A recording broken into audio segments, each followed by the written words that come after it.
Cape Town private school has apologized after pupils were given a slave trade auction assignment as a fun activity, they said. The school received backlash on social media after grade 7 pupils were asked to make a slave auction poster as a fun activity. This comes as protests against racism continue around the world. For a discussion on this, let's bring in Terry Oakley-Smith, who is Managing Director of Diversity Change Management Consultancy. Thank you so much for joining me, Terry. So this was an assignment, one gets the sense that at one level, it was meant to sort of sensitize these young people and let them know of, the history of this country, the history of race relations around the world. But then it was framed as a fun activity. Where did they miss the point in trying to strike that balance between being true to history and trivializing the slave trade? Well, I think you've just put your finger on it, Tulis.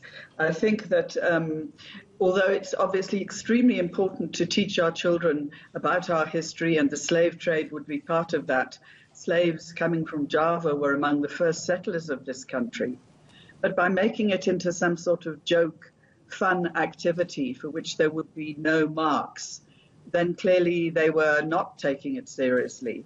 And the actual activity that they were asking children to do, producing a poster, was really very racist and totally not in line with trying to teach people about the slave trade. And in fact, they were not the only school that was giving out this as an activity. There was also another school, Midstream College, which was also giving out the same task. They withdrew it, but in fact were urged to keep it in by Umalusi. So it seems that it's more complex than it's put out in the press. Clearly, a number of schools were doing this. They were doing this with the approval of the Western Cape Education Department, and that makes it even more serious in my view. And part of the context, Terry, is the recent conversations by, current and former pupils of certain schools in this country about their experiences of, being black in those particular schools. How much more complex does that make this particular conversation?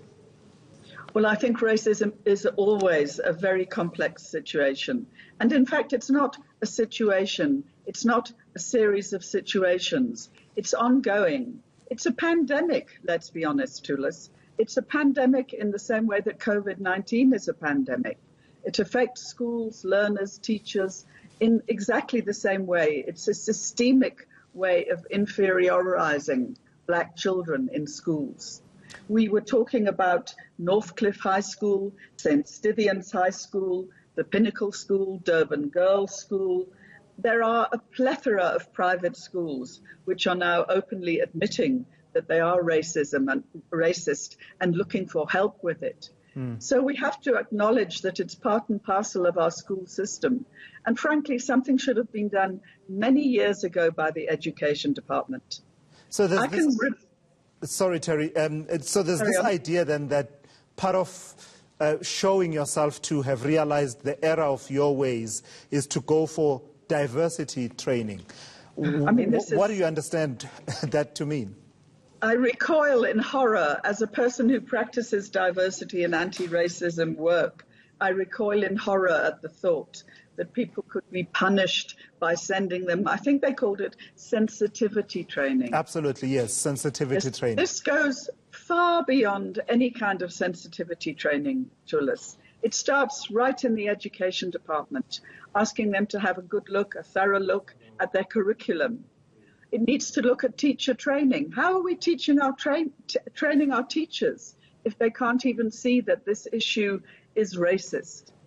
How are we talking to our pupils? How are we involving our school communities? How do parents react to this kind of activity? What about school governing bodies? What about the workers at the school? So racism is a whole system in a school.